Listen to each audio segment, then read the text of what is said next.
थी, जब आपने बीजेपी ज्वाइन किया तो आप नेताजी के पास गई, उस समय नेताजी ने क्या कहा? मुझे आशीर्वाद दे करके भेजा, बस इतना बोला था। उन्होंने समाजवादी पार्टी के मंचों पर प्रधानमंत्री नरेंद्र मोदी जी की तारीफ करी है। अपर्णा जी बीजेपी ज्वाइन करती हैं, लेकिन उसके पहले भी कई बार होता है खुले मंचों से प्रधानमंत्री के स्वच्छता अभियान की तारीफ करती नजर आती हैं, मुख्यमंत्री योगी आदित्यनाथ के जो कार्य किए जा रहे हैं उनकी तारीफ करती नजर आती हैं। 2014 में तो कोई मतलब ही नहीं था अपर्णा यादव का बीजेपी ज्वाइन करने का। ये आदरणीय मनमोहन सिंह जी, उन्होंने बहुत काम किया। कांग्रेस में वो कुछ चेहरे जिन्होंने काम नहीं करने दिया, जिस पर सबसे बड़े तो हमारे पप्पू जी हैं, श्री श्री 1000। सबसे बड़े तो हमारे पप्पू जी हैं, श्री श्री 1000। कांग्रेस भी सेलिब्रेट कर रही थी इस बार बीजेपी की जीत को दिल्ली में। अखिलेश जी का भी एक स्टेटमेंट आया था कुंभ के आयोजन से पहले कि कुंभ में पाप करने वाले लोग जाते हैं पाप धोने के लिए। वो खुद भी गए थे। कुंभ पहली बार तो नहीं हुआ, मुख्यमंत्री जी के पुरुषार्थ के द्वारा ये जो संभव हो पाया। राहुल गांधी जी ने अभी कहा कि अगर बीएसपी हमारे साथ अलायंस में साथ में आ जाती तो बीजेपी इस बात गवर्नमेंट में ना आती।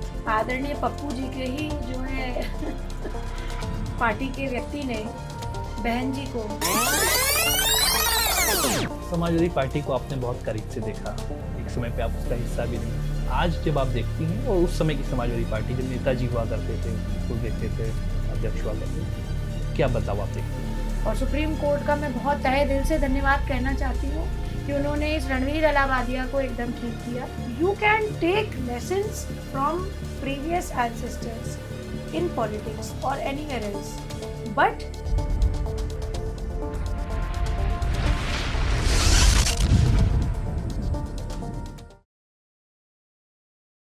देश की राजनीति में परिवारवाद की जड़ें कितनी गहरी हैं, ये बात सभी जानते हैं।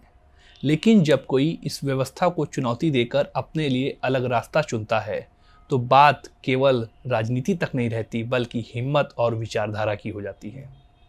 यूपी की राजनीति का एक ऐसा चेहरा जिसने पारिवारिक राजनीतिक विरासत को छोड़कर अपने मन की आवाज़ सुनी, अपने लिए खुद रास्ता चुना और समाज सेवा से लेकर राजनीति तक का सफ़र तय किया। विचारधाराओं की जंग और सियासत के खेल में खुद को स्थापित करने के प्रयास, क्या केवल एक ये फैसला था या इसके पीछे भी कोई राजनीतिक संदेश है?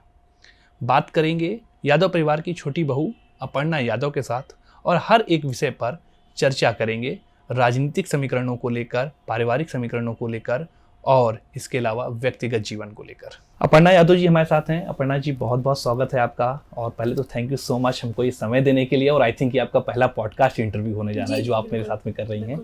आप एक चर्चा होती है सबसे ज़्यादा 2022 के समय चुनाव का वक्त चल रहा होता है और यादव परिवार की छोटी बहू अपर्णा जी एकदम से सूचना आती है कि वो बीजेपी ज्वाइन कर रही हैं।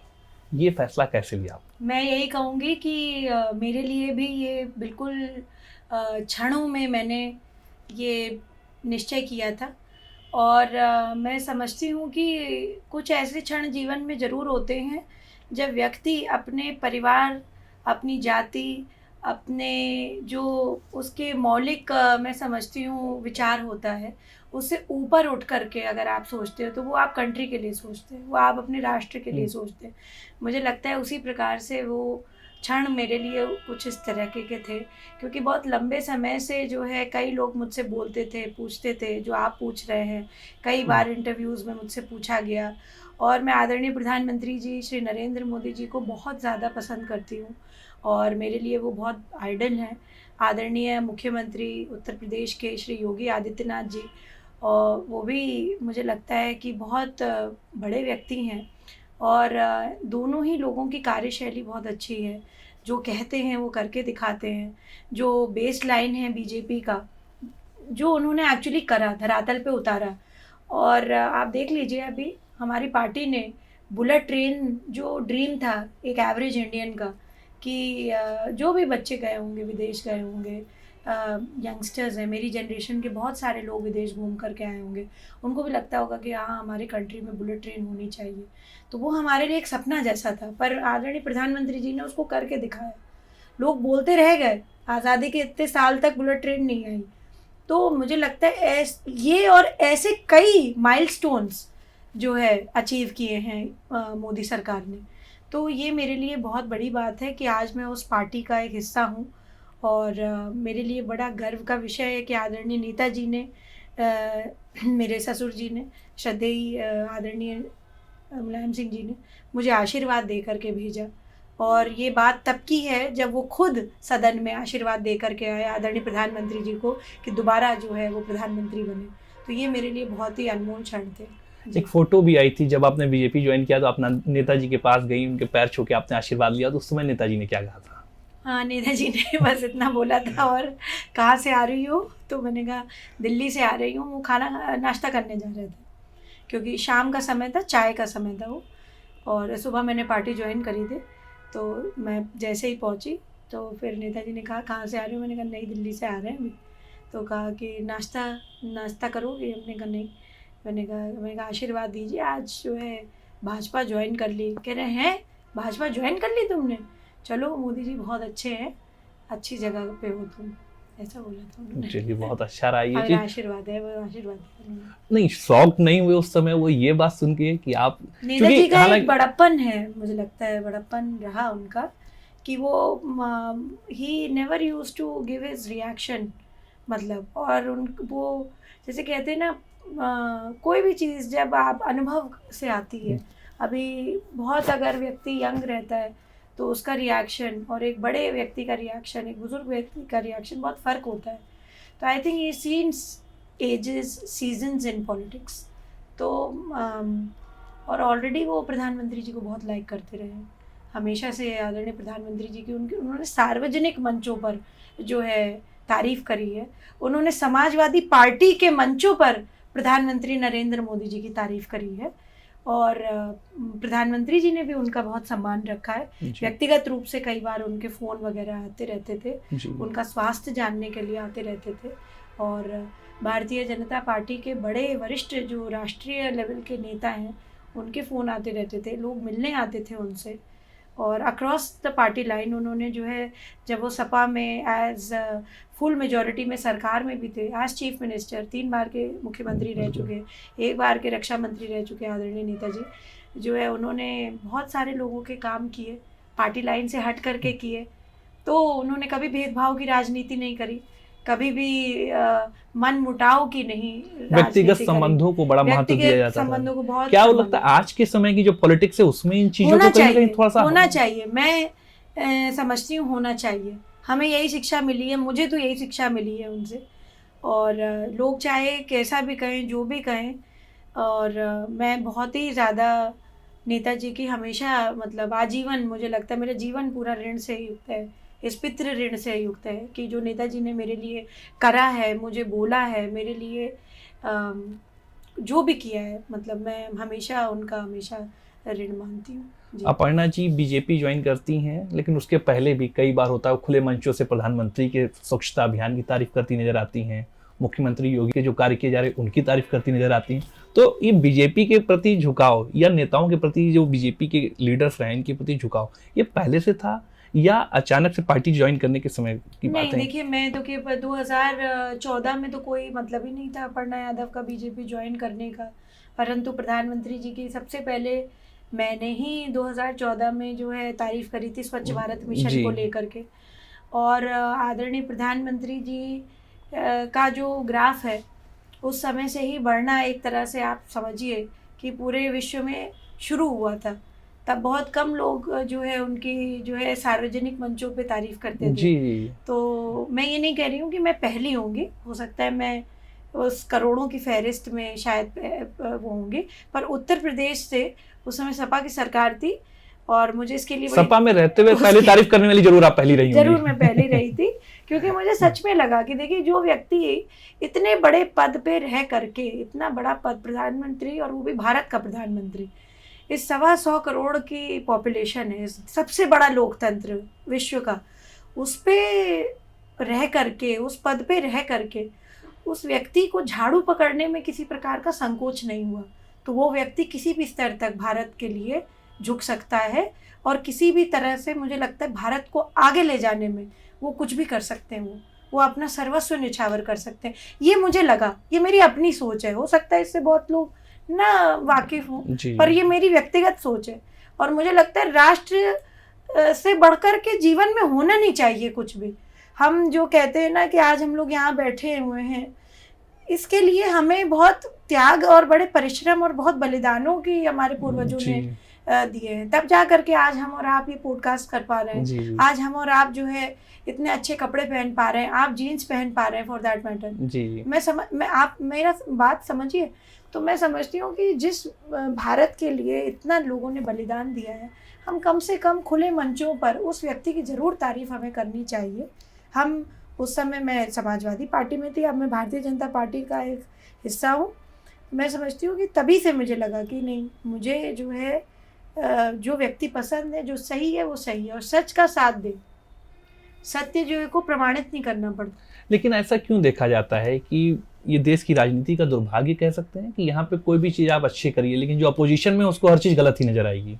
क्या ये ट्रेंड चेंज होने की जरूरत है? क्योंकि आज के समय बदल रहा है, यूथ आ रहे हैं, सब चीजें, तो क्या इनमें यूथ ना बहुत अक्लमंद है, बहुत पढ़ा लिखा है और जो है देखिए, लड़का हो लड़की हो, कहीं ना कहीं सब यूनिवर्सिटीज़ जा रहे हैं, कॉलेजेस जा रहे हैं और जो है उनको समझ में आ रहा है।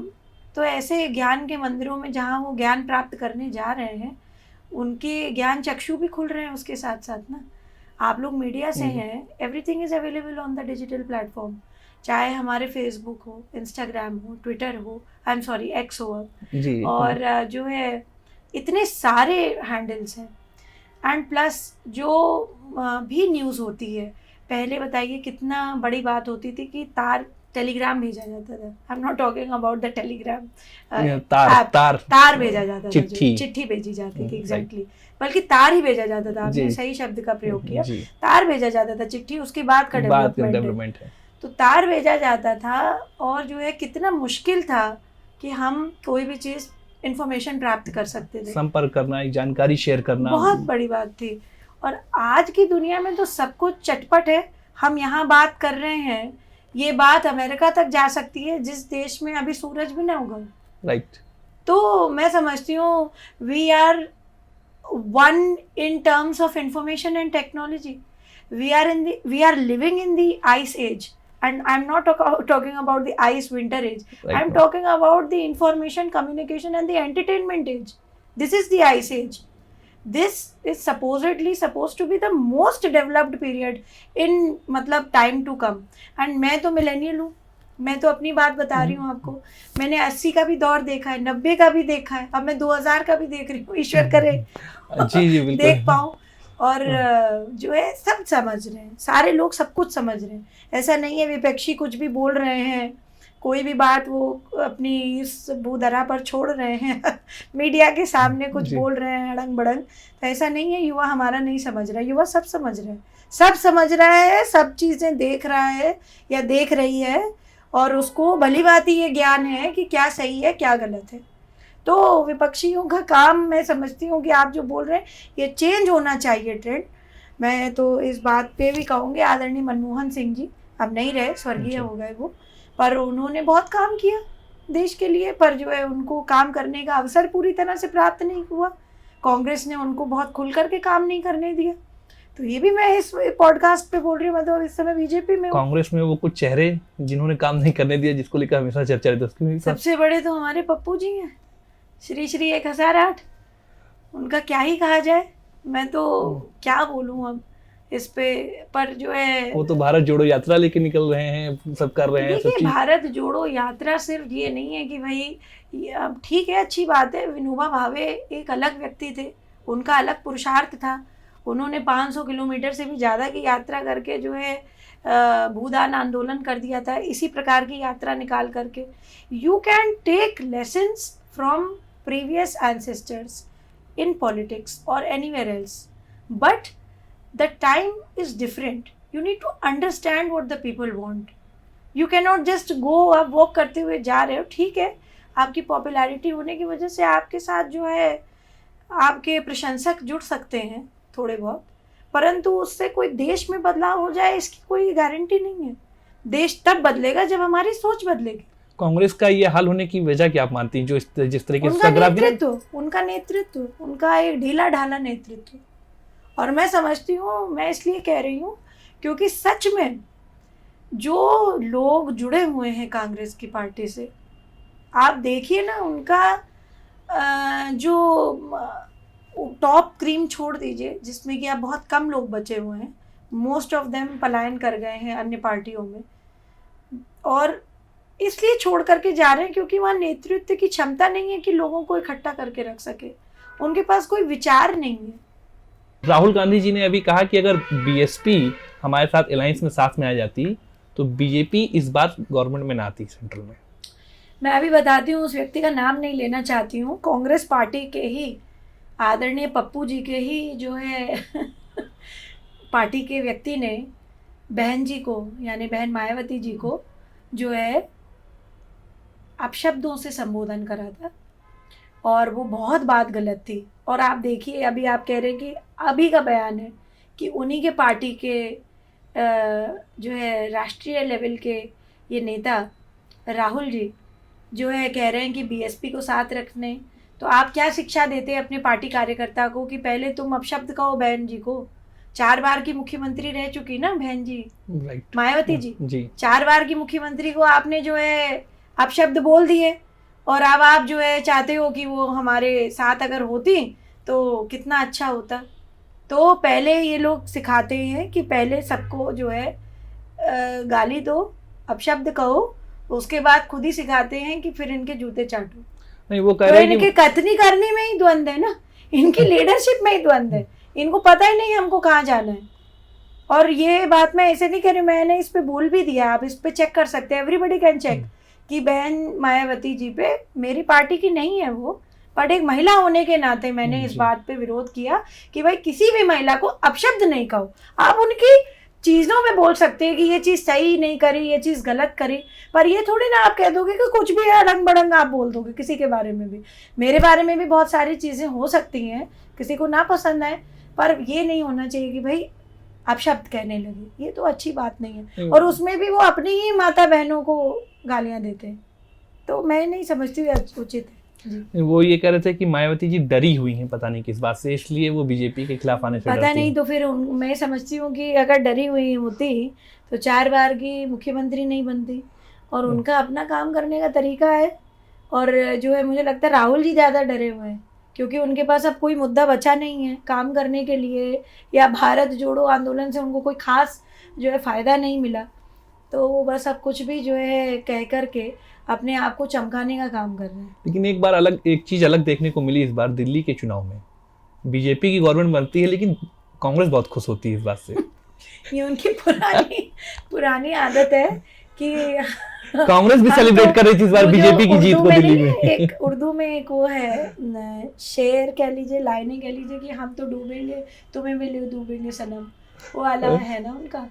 तो उनका तकिया कलाम है कि दूसरों के प्रदर्शन खराब होने से उनको स्वयं में बड़ी, उन्होंने खुद की हैट्रिक भी सेलिब्रेट कर ली जीरो की। हाँ, उनको खुशी मिलती है। एग्जैक्टली। और ये देखिए, भारतीय जनता पार्टी की जो जीत हुई है दिल्ली में, वो इसलिए हुई है क्योंकि एक फरेबी व्यक्ति को, एक झूठे को हटाया हमने। एक ऐसे व्यक्ति को हटाया जिसने यमुना माता की कसम खा खा करके इतना उसका शोषण किया कि वह पानी आचमन करने लायक नहीं है। और वही लोग कुंभ के बारे में अनाप शनाप बोलते हैं, वो योगी जी के लिए कहते हैं, वो प्रधानमंत्री जी के लिए बोलते हैं कि कुंभ का पानी ऐसा कर दिया वैसा कर दिया। अरे पहले कुंभ में क्या होता था भाई, देख के आए ना, सीवर लाइन कहीं नहीं खुली है। अभी भी आप जाएंगे पानी एकदम निर्मल मिलेगा और स्वच्छ मिलेगा। हर व्यक्ति भर भर करके, कंटरों, बोतल नहीं कंटरों भर भर करके ले जा रहा है अपने घर प्रयागराज का जल। और ये जो झूठा व्यक्ति था केजरीवाल, इसके झूठ और फरेब की वजह से आज ये नहीं है। इन्होंने कहा मैं सिक्योरिटी नहीं लूँगा, दुनिया भर की सिक्योरिटी ले ली। मैं नहीं कह रही कि सिक्योरिटी ज़रूरत है नहीं ज़रूरत है, that's not my question, but आप बोलो मत ना। आप क्यों बोलते हो इतना ज़्यादा? What you can not do you should not say. You should measure, वो कहते हैं ना, you a tailor always measures once, sorry measures twice and cuts once. भाई 2 बार मेजर करता है ना टेलर, और 1 बार काटता है। कपड़ा 1 बार कट गया, दोबारा आप नहीं सिल सकते दूसरे साइज में। तो आप बोलते क्यों इतनी बड़ी बात? और हम तो जो कहते हैं वो करके दिखाते, हम जितना कहते हैं उतना करके दिखाते। प्रधानमंत्री जी ने कहा कि मैं ये करूंगा, उन्होंने करके दिखाया। 3 तलाक कहा ना बंद कर दूंगा, बंद कर दिया। 370 बोला ना हटा दूंगा, हटा दिया। फिर तो ये और बहुत सारी, बुलेट ट्रेन ले आऊंगा, ले आए। बहुत सारी काला धन बंद कर दूंगा, उन्होंने नोटबंदी करा दी थी उस समय। फिर से 2000 रुपए के नोट बंद करवाए उन्होंने। तो ऐसे उन्होंने बहुत सारे काम किए। उन्होंने बोला कि किसी भी व्यक्ति ये ना सोचे कि हमारी बच्चियां जो हैं लड़ने के योग्य नहीं है। उन्होंने डिफेंस सेक्टर में सबसे ज़्यादा बच्चियों का एनरोलमेंट किया इस बार। हमारी बच्चियां आज जो है, लड़कियां हमारी लड़ाकू विमान तक उड़ा रही हैं। कहाँ मौका क्यों नहीं दिया पहले कांग्रेस ने? Why was there a very very patriarchal society? और मैं तो, मुझे आज पॉडकास्ट है तो मैं तो इसलिए कह भी देती हूँ ये बात कि राहुल जी में क्षमता नहीं थी, प्रियंका जी को कर देते ये लोग आगे। क्यों नहीं कराया? क्योंकि लड़की है वो, उनके घर की बेटी आगे नहीं बढ़ने लेकिन वो तो दिया। स्लोगन देती हैं लड़की हूँ, लड़ सकती हैं। अब वो लड़ रही हैं, इसीलिए बन गई थी अभी वायनाड से MP बन गई हूँ। उनको शुभकामनाएं हैं, पर ये बात मैं एक मोस्ट जनरल सेंस में कह रही हूँ। It has nothing to do with party line. मैं तो बार बार कोट करती हूँ, मुझे बड़ा गर्व महसूस होता है कि मैं सनातन से हूँ, और सनातन ये कहता है, शंकराचार्य जी इसमें कह के गए। मैंने कई बार ये बात बोली, आज फिर मुझे बोलने का अवसर प्राप्त हो रहा है कि शंकराचार्य जी से किसी ने पूछा कि आप कैसे ठीक हो सकते हैं, तो कहा आप किसी चीज़ से ठीक नहीं हो सकते, सिर्फ एक चीज़ से ठीक हो सकते हैं, विचार से। क्योंकि उनसे पूछा गया कि किम औषधि, का विचार औषधि, तो विचार ही नहीं है ना कांग्रेस के पास। तो what they are hanging on is nothing. वो सिर्फ बीजेपी की बुराई करने में लगे हुए हैं, वो सिर्फ सनातन संस्कृति को गड्ढे में डालने का काम कर रहे हैं। उनका कोई विचार नहीं है, उनका कोई सोच नहीं है कि हम भारत को कैसे 2050 में ले जाएंगे। बस उनका ये है कि लड़की हूँ तो लड़ सकती हूँ। अरे भाई, क्यों लड़ना है लड़की को? लड़की पढ़ाई करेगी, हमारी आगे बढ़ेगी। क्यों ऐसा आप माहौल करना चाहते हैं कि लड़की को लड़ना पड़े? तो ये है सिस्टम। कुंभ का आयोजन हो रहा, सनातन की आपने बात करी, कांग्रेस के राष्ट्रीय अध्यक्ष हों, वो कहते हैं कि कुंभ के जरिए क्या गरीबी दूर हो जाएगी? राहुल गांधी जी आते हैं, वो अलग अलग, तो इस तरीके के जो स्टेटमेंट आते हैं उसको कैसे देखती हैं आप?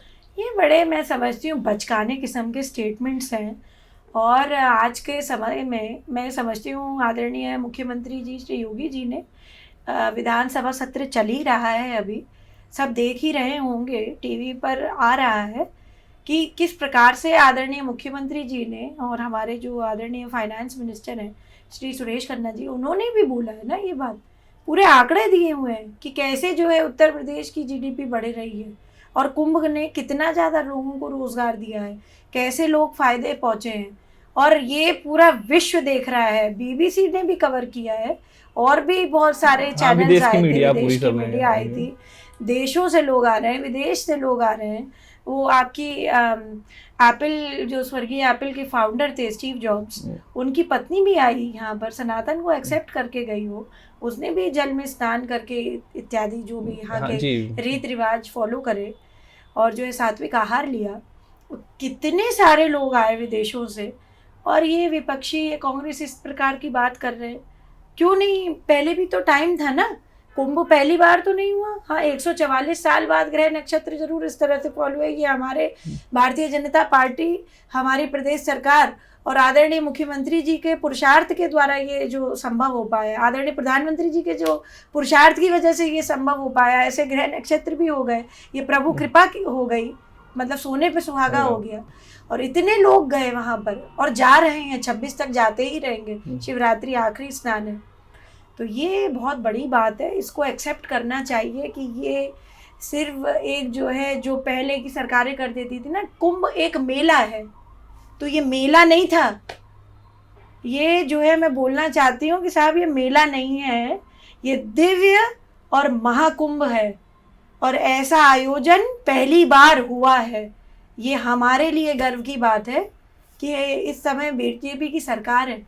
इससे पहले के भी कुंभ आपने देखे हैं, इस बार के कुंभ में भी आप गई, क्या अंतर दिख रहा आपको? देखिए, सर्वप्रथम तो मैं समझती हूँ कि भक्तों की जो संख्या थी वो बहुत अद्भुत थी, उसमें कोई दो राय नहीं है कि अपर्णा यादव को बोलने की ज़रूरत ही नहीं है कि मैं बोलूँगी इसलिए परिलक्षित होगा कि ठीक है भाई इतनी जनसंख्या है। भाई ऑब्वियसली आंकड़े बता रहे हैं, देखने से बता रहे हैं। वहाँ पर इतने लोग थे, आप देखिए एक भी वहाँ पे किसी तरीके का किसी को जो है चोट नहीं पहुँचाई गई, जबरन झगड़ा लड़ाई नहीं हुई। और भी तो जगह जाते हैं ना लोग जी, बट वहाँ पे जो है भगदड़ इज़ अनदर विषय। वो क्यों हुआ कैसे हुआ उस पर जांच कमेटी बैठी हुई है और ज़रूर इसके भी लोग पकड़े जाएंगे जो इसके पीछे षड्यंत्र करा है जिसने भी। मुख्यमंत्री जी ने भी सदन में इस बात को कोट किया बिल्कुल है। बिल्कुल होना चाहिए, इस पे खुलासा होना ही चाहिए क्योंकि ये प्रदेश के लिए ही नहीं, ये पूरे देश का विषय है। और ऐसी आस्था के समय पे अगर किसी ने इस प्रकार का दुरुपयोजन किया है तो उसको भी सजा मिलनी चाहिए ना। अखिलेश जी का भी एक स्टेटमेंट आया था कुंभ के आयोजन से पहले कि कुंभ में पाप करने वाले लोग जाते हैं पाप धोने के लिए केवल। मैं तो कहूँगी वो खुद भी गए थे और जो है ये किंवदंती है कि भाई पाप धुलने जा रहे हैं गंगा जी में, तो त्रिवेणी में तो हर व्यक्ति ही पाप धुलने जाता है, परंतु उसका एक अलग, वो कहते हैं ना, glass of water is half full और हाफ एम्प्टी। आपका नज़रिया क्या है, what is your perspective of seeing it. तो मुख्यमंत्री जी योगी जी ने बोला भाई पुण्य कमाने जाओ और भाई साहब कह रहे हैं कि जो है पाप धुलने जाओ। दोनों अपना अपना विचार रख रहे हैं। तो मैं तो समझती हूँ कि हर व्यक्ति जो गया होगा, पाप और पुण्य का फैसला तो देखिए हम लोग नहीं कर सकते, मैं तो बिल्कुल नहीं कर सकती। मैं तो बहुत ही समझती हूँ अपने आप को मानव कोटि में हूँ, अभी ईश्वर के उसमें नहीं आई है, तो ईश्वर फैसला करता है, राधा रानी डिसाइड करती है किसका पाप है किसका पुण्य है। पर ये मैं समझती हूँ कि हाँ ज़रूर जो है अपनी मानसिक शांति के लिए और अपने आत्मिक बल के लिए व्यक्ति ज़रूर गया है कुंभ। और जिस प्रकार के गौरवशाली इतिहास को हम कहीं लोग भूल गए थे, वो भारत में फिर से इस महाकुंभ से उसका दोबारा सकारात्मक सृजन हुआ है और इसलिए लोग सब डुबकी लगाने गए। पुण्य तो कमाया ही, पाप तो धुले ही, पर जो है ये भी हुआ। राम मंदिर का 1 साल पहले जिस तरीके से शिलान्यास हुआ, कार्यक्रम हुआ पूरा बड़ा, विपक्षी नेताओं को बुलाया गया, उसमें कोई नेता नहीं पहुंचता विपक्ष का। कुंभ का आयोजन हुआ, अब धीरे धीरे सब लोग पहुंचे वहां पे। क्या लगता है कि ये सनातन के प्रति उनकी रुचि है, प्रेम है, या केवल राजनीति? उसमें पुण्य उनके छूट गए, पुण्य कम थे इसलिए नहीं आ पाए। मुझे मैं तो प्रार्थना करती हूँ और ईश्वर जो है लंबी आयु दे आदरणीय प्रधानमंत्री जी को। मैं समझती हूँ आदरणीय नरेंद्र मोदी जी ने इतना बड़ा काम किया है समस्त भारतवर्ष के लिए ही नहीं, अपितु जितने सनातन से जुड़े हुए हैं लोग पूरे विश्व में, उनके लिए, कि रामलला को टाट से उन्होंने मंदिर में पहुँचाया। और बहुत बड़ी बात है ये, हमारे लिए बहुत गर्व का विषय है। मुझे तो इस बात पे भी बहुत टोका गया था जब मैं उस समय बीजेपी का हिस्सा नहीं थी, जब मैंने राम मंदिर के लिए जो है कुछ दिया सहयोग अपना कि राम मंदिर एक अच्छा बन सके। और देखिए सहयोग मैंने अपनी स्वेच्छा से दिया, मुझसे किसी ने कुछ कहा नहीं। और ये हमारे सभी भारतीयों के लिए, जितने लोग थे उस दिन बहुत ही ज़्यादा मतलब इमोशनल थे, जो नहीं जा पाया, क्योंकि मुझे लगता है 7,000 लोग ही शायद इनवाइटेड थे। मैं भाग्यशाली मानती हूँ अपने आप को कि मैं भी उनमें से एक थी। और हम लोग सब गए थे वहाँ पे। हमने वो अद्भुत जो है भगवान का प्राण प्रतिष्ठा का कार्यक्रम देखा, भगवान के दर्शन किए और संयोग से मुझे साधुओं के साथ दर्शन करने का अवसर प्राप्त हुआ। तो बहुत बड़ी बात हुई है। मैं अभी भी, मैं तो समझ रही हूँ रोंगटे खड़े हो रहे हैं, वो दृश्य याद करती हूँ तो मुझे लगता है कि बहुत इमोशनल पल था वो मेरे लिए। And I was very small, मैं बहुत छोटी थी। मेरे पिताजी जो है जिस दिन ये बाबरी मस्जिद घटना हुई थी उस दिन स्थल पर थे, और क्योंकि मेरा भाई बहुत छोटा था, मेरे फादर 27 लोगों को ले गए थे वहाँ पर कवर करने के लिए जी। और विदेशी पत्रकार बहुत सारे थे साथ में उनके। तो जो है पिताजी की भी रक्षा जो है कार सेवकों ने की, उन कार सेवकों को भी मेरा बड़ा नमन है। और राम मंदिर का जो राम नामी दुपट्टा होता है, मेरे पिताजी को जो है, जो राम चीर पहनते ना यहाँ पे माथे पे पहनते, उस चीर ने ही पिताजी को बचा लिया। वरना जब जो भी प्रकरण हुआ था पिताजी को भी चोट आ गई थी उसमें। और पापा को ये डर था, मेरे पिताजी को, कि कहीं मेरे साथ के जो लोग आए हुए हैं जी, इंटरनेशनल मीडिया जो है मीडिया से, उनको अगर चोट लग गई तो ये एक इंटरनेशनल क्राइसिस के रूप में देखा जाएगा, इसलिए मेरे फादर बहुत डर गए थे। तो उनको कैसे बचते बचाते लेकर के आए। और 27 is not a very small number. जब मैं 90 की बात, दशक की बात कर रही हूँ, आज भी कोई व्यक्ति इतने लोगों को ले जाता है तो उसकी भी जिम्मेदारी बनती। तो बिल्कुल। और उस समय बहुत डिफरेंट था क्राइटेरिया। तो पिताजी की वजह से हमको भी देखने का अवसर मिला था। तो उस आंदोलन से, उस जगह से मेरी बड़ी स्मृतियाँ हैं, बहुत ज़्यादा। और मैं बहुत इमोशनली कनेक्टेड हूँ। और राम तो भाई भगवान राम है ही। जी। समाजवादी पार्टी को आपने बहुत करीब से देखा, एक समय पे आप उसका हिस्सा भी रही। आज जब आप देखती हैं और उस समय की समाजवादी पार्टी, जब नेताजी हुआ करते थे, उसको देखते थे, अध्यक्ष हुआ करते थे, क्या बदलाव आप देखती हैं? देखिए, पहले की समाजवादी पार्टी मैंने देखी हुई है, इस बार अभी वाली समाजवादी पार्टी मैंने देखी नहीं है।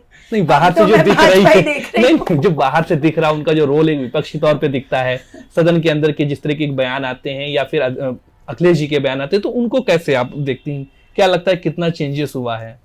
देखिए, मैं समझती हूँ आदरणीय नेताजी जब तक पार्टी को उन्होंने अपने उसमें था रखा हुआ संभाल करके, तो तब पार्टी में काफ़ी लोग जो है कार्य करने के साथ साथ लोगों का, कार्यकर्ताओं का सम्मान भी बहुत करते थे। और अब मैं उतना ध्यान से, भाई मैं तो क्योंकि उसका हिस्सा हूँ नहीं पार्टी का, तो मैं समझती नहीं हूँ कि वहाँ पे इंटीरियर उसमें क्या चल रहा है। पर लोग बड़ी शिकायतें करते हैं मेरे पास आकर के, तो उस पर टिप्पणी करना उचित नहीं है, क्योंकि मैं अब बिल्कुल बीजेपी का हिस्सा हूँ। मेरे लिए मेरी पार्टी ही मेरे लिए सब कुछ है, और मैं पार्टी का कार्य कर रही हूँ। जब आपने बीजेपी ज्वाइन करने का फैसला किया होगा तो किसी से डिस्कस किया था आपने या किसी से राय ली थी? देखिए, राय वाय की बात नहीं है, मैं सिर्फ नेताजी से मैंने पूछी थी और मेरी मदर इन लॉ थी, बस इन्हीं दोनों लोगों ने थोड़ा सा ज़्यादा मुझे बोला था।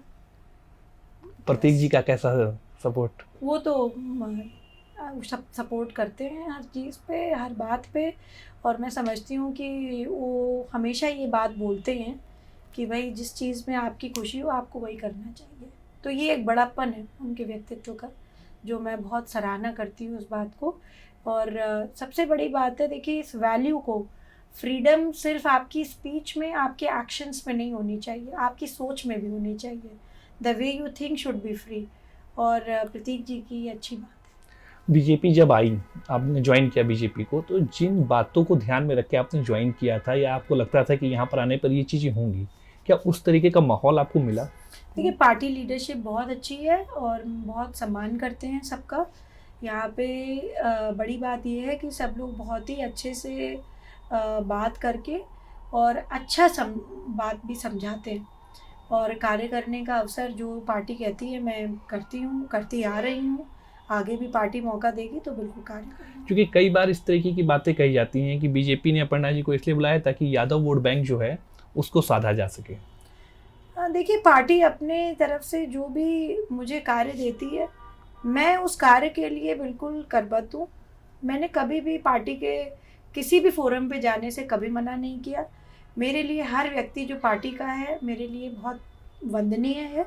और मैं समझती हूँ हमारे लिए पार्टी जो भी तय करेगी आगे भी, अभी भी जो किया है वो भी ठीक है, आगे भी जो करेगी मैं पार्टी के साथ हूँ। महिला आयोग में बतौर उपाध्यक्ष इस समय आप अपनी जिम्मेदारी का निर्वहन करें, यहाँ पर आने के बाद क्या लगा आपको, सबसे बड़ा मुद्दा क्या है महिलाओं को लेकर? देखिए, मुद्दे तो बहुत सारे हैं महिलाओं के साथ, परंतु मैं समझती हूँ कि जो ज़मीनी वो रहते हैं ना प्रॉब्लम्स, उसमें बहुत सारी डिस्क्रिपेंसी आजकल आ रही है हमारे पास महिला आयोग में।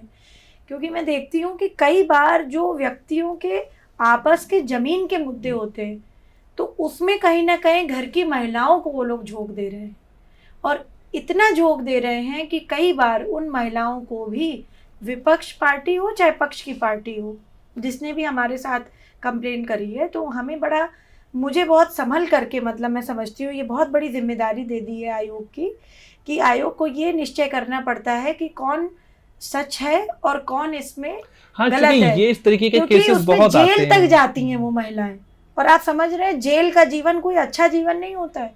हालांकि जेल हमारी बहुत जो है ह्यूमन राइट्स के वजह से और दुनिया भर की और भी जो एजेंसी है, हम एज आयोग भी बहुत सारा निरीक्षण करते हैं जेल का। मैं खुद भी करती हूँ, कितनी बार जेल गई हूँ देखने के लिए लोगों को कि वहाँ पे महिलाएं किस परिस्थिति में, उनको खाना मिल रहा है, दवाई मिल रही है, इतने सारे लॉज हैं हमारे बने हुए, उनका पालन हो रहा है कि नहीं। यहाँ तक कि मैं ये तक सुनिश्चित करके आती हूँ कि बच्चों को जो उत्तर प्रदेश सरकार की तरफ से है कि अब जो बंदियों के बंदी जो महिला बंदी हैं, जी जी। उन बंदी के महिला बंदी के बच्चों को शिक्षा प्राप्त हो रही है कि नहीं, और अगर उस प्रकार का क्रैश नहीं है उस जेल में तो उनको स्कूल भेजा जा रहा है कि नहीं, क्योंकि बच्चे की तो गलती है नहीं उसमें। Right. अगर शिशु है तो उसको दूध मिल रहा है कि नहीं, उसको उचित खाने की व्यवस्था है कि नहीं। तो ये सारी चीज़ें जो है मैं सुनिश्चित करके आती हूँ कि ये सारी स्कीम जो उत्तर प्रदेश सरकार की है, जो योगी जी की सरकार की है, वो मिले उनको सबको। महिलाओं के सशक्तिकरण को लेकर बात चलती है, कई तरीके के कानून भी हैं। क्या आपको लगता है कि इसमें इतना डिले क्यों हो रहा है? कानून की कमी है या फिर उसके इम्प्लीमेंटेशन की कमी है? मेरे पास बहुत सारी, मैं आज इस पॉडकास्ट से बोलना चाहती हूँ, मेरे पास बहुत सारी महिलाएं आती हैं, लड़कियां आती हैं जो बहुत क्वालिफाइड हैं, बहुत पढ़ी लिखी हैं, बहुत संपन्न हैं पारिवारिक रूप से, बहुत संपन्न हैं अपनी नौकरियों के रूप में, अच्छा पैकेज कमा रहे हैं, अच्छी नौकरियों पर हैं, बहुत समझदार हैं, तब भी ऐसे लोगों के चक्कर में फंस जाती हैं जो कि इमोशनली उनको ब्लैकमेल करते हैं, इमोशनली बेवकूफ़ बनाते हैं। ऐसे लोगों से मेरा आपसे करबद्ध निवेदन है, लड़कियों से और लड़कियों की माता पिता से, कि प्लीज़ इसका ध्यान रखें, क्योंकि प्रॉब्लम हमारी इंटरपर्सनल रिलेशनशिप से शुरू होती है और तब वो कहीं ना कहीं जा कर के एक विभत्स रूप लेती है समाज में। वो कुछ भी हो सकता है, वो फ्रॉड का हो सकता है, वो चीटिंग का हो सकता है, वो शादी करने का झांसा दे करके शादी ना करना हो सकता है, वो किसी ज़मीन का विवाद हो सकता है, वो रेप तक पहुंच सकता है, वो मर्डर तक पहुंच सकता है, वो किसी लड़की को सुसाइड करने पे मजबूर कर सकता है कि पंखे पर लटक जा रही है, किसी लड़की ने अपने आप को आत्मदाह कर दिया। मेरे पास आए दिन ऐसे केस आते हैं, आए दिन। तो मैं बच्चियों के पेरेंट्स से भी ये बोल रही हूँ कि जो बच्चियाँ सर्विस के लिए चली जाती हैं किसी भी अन्य शहर में भी धनोपार्जन के लिए, कोई बच्ची फिजियोथेरेपिस्ट है, कोई बच्ची जो है काम कर रही है, किसी बीपीओ में काम कर रही है, कोई डॉक्टर है, कोई इंजीनियर है, everybody is very well educated these days. कोई भी काम कर रही हूँ, उनसे टच में रहें, उनसे पूछें, उनके हाल चाल लें। और मैं नहीं कह रही हूँ कि ऐसा नहीं करते हैं, पर लें, बट क्योंकि हमें क्या हो रहा है, वेस्टर्नाइजेशन में हम लोग आते जा रहे हैं, तो हम अमेरिका को तो बड़ा यूलोजाइज कर रहे हैं कि भाई अमेरिकन पद्धति से रहें, हम लोग बड़ा स्मार्ट जो है तरीके से रहें, हम बहुत टेक savvy बने, बट उसके जो है लाभ क्या नहीं है ये भी हमें देखना पड़ेगा ना। हमारे बच्चे नेगेटिव इम्पैक्ट्स क्या है उसके हमें सोसाइटी पे हमारी पड़ रहे हैं। तो इंडियन वे ऑफ लाइफ को एक्सेप्ट करें। और मैं समझती हूँ कि हमारे सामाजिक शास्त्र में एक बहुत बड़ी बात कही गई है कि विवाह का जो कहते हैं ना, विवाह में जो वाउज एक्सचेंज होते उसकी गंभीरता को समझे, और केले का पेड़ क्यों लगाया जाता है, उसकी पूजा क्यों करी जाती है, इसका जो है लोग समझे कि ये सनातन क्यों कह गया, क्योंकि केला सिर्फ एक बार ही फल देता है, उसके बाद उसको काट देना पड़ता है। उसी प्रकार से हमारा विवाह है कि वह जो है एक युवती से फिर बच्चे होंगे आपके, तो वही फिर संसार को आगे बढ़ाएंगे आपका। तो ऐसी बहुत सारी चीज़ें हैं, पर ये महिलाओं के लिए ही दिक्कत बनती जा रही है। इंटरपर्सनल रिलेशनशिप हम जब तक ठीक रखेंगे, ज़्यादा बेटर सोसाइटी मजबूत होगी हमारी। And this will not reach to the police. If it does not reach to police, it will not reach to other places, क्योंकि कमीशन इज़ पार्ट ऑफ मतलब आप समझ लीजिए कि जुडिशियल और पुलिस का एक पार्ट है, मतलब उसका हम लोग एक ब्रिज का काम करते हैं, सरकार का और जुडिशियल हेल्प का जी। तो मैं समझती हूँ कि ये बहुत बड़ी जिम्मेदारी बन जाती है। बट बेसिक प्रॉब्लम हमारी सामाजिक है, इसको हमें समझना पड़ेगा। कोई सरकार, मैं कह रही हूँ किसी पार्टी की सरकार आपकी तब तक मदद नहीं कर सकती जब तक आप स्वयं में सही ना हो। और ये जीवन साथी मैं बोलना चाहती हूँ, तो रिपोर्ट बनाने जा रही हूँ उस पर, ये लोग अलर्ट हो जाएंगे। ये सारे जितने हैं ये नए मैट्रिमोनियल अलायंसेस, तो ये किस प्रकार से कर रहे हैं, क्योंकि उसमें भी बहुत सारे चीटिंग के मेरे पास फेक प्रोफाइल बना के लोग, फेक प्रोफाइल है, लड़का लड़की के घर वाले मिले, उसके बाद शादी के लिए पैसे मांगना शुरू हो गए, या लड़कियों की तरफ से भी आ रहे हैं केसेस कि भाई हमसे ज़्यादा पैसा ले लिया गया, या लड़कों की तरफ से आ रहे हैं कि लड़की वालों ने हमसे प्रॉमिस किया था कि वो लोग भी कुछ मतलब आपस में शेयर करेंगे, पर उन्होंने किया नहीं, अब हम लोग क्या करें। ऐसे भी केसेस आते हैं हमारे पास। एक बार एक बड़ी कॉमन सी चीज़ें शिकायतें देखने को मिलती, कई बार जब हम महिला सशक्तिकरण की बात करते हैं, उनके अधिकारियों की बात करते हैं, तो कई बार उसका गलत दुरुपयोग भी होता है। और ये मैं पुरुष समाज की तरफ से क्वेश्चन पूछना चाहूंगा। हमेशा हम लोग बात करते हैं, लेकिन कई बार ऐसे केसेस भी देखा गया कि कोई बात हुई, अगर नहीं माना तो उस पर इस तरीके का ब्लेम कर दे। तो इस तरीके के केसेस भी आपके पास यहाँ आते हैं? आप बिल्कुल सत्य कह रहे हैं, ऐसा हो रहा है। ये एक बड़ी अजीब सी बात है, और ये ही आयोग का काम है कि क्या, मैंने आपको सबसे पहले यही बोला कि क्या सही है और क्या गलत है, इसमें एक बहुत पतली लाइन होती है, उसको ही हमें चयनित करना होता है पुलिस के माध्यम से एवं अपने अन्य सूत्रों के माध्यम से कि हमारा क्या सही है।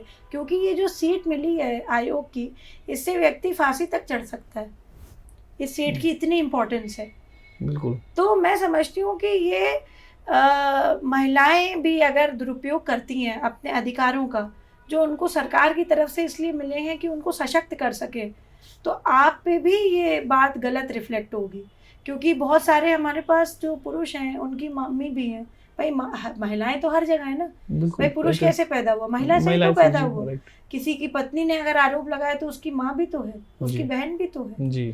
उसके या मैं समझती हूँ कि अगर वो सोसाइटी में रह रहा है, पुरुष को प्रताड़ित करेंगे तो उसके कोई ना कोई तो व्यक्ति, कभी होता है कि वो अपने इन लॉ से ही परेशान है, तो पत्नी तो कंप्लेन करती है उसके बिहाफ पे। तो ऐसा मैं तो यही कहूँगी कि ना करें, और बाकी जो है अगर करते हैं और उत्तर प्रदेश में अगर ये होता है तो हम लोग ठीक करेंगे। फिर आने वाले समय और क्या चेंजेस देखने को मिलेंगे महिला आयोग की तरफ से, आपकी तरफ से क्या कुछ चीज़ें ऐसे प्लानिंग है? सबसे पहले तो मैं ये कहूँगी कि जो भी व्यक्ति अपने सार्वजनिक मंचों पर जाए, वो कभी भी महिलाओं को अपशब्द ना बोले, वरना महिला आयोग इसका बहुत कड़ाई से कॉग्निसेंस लेगा।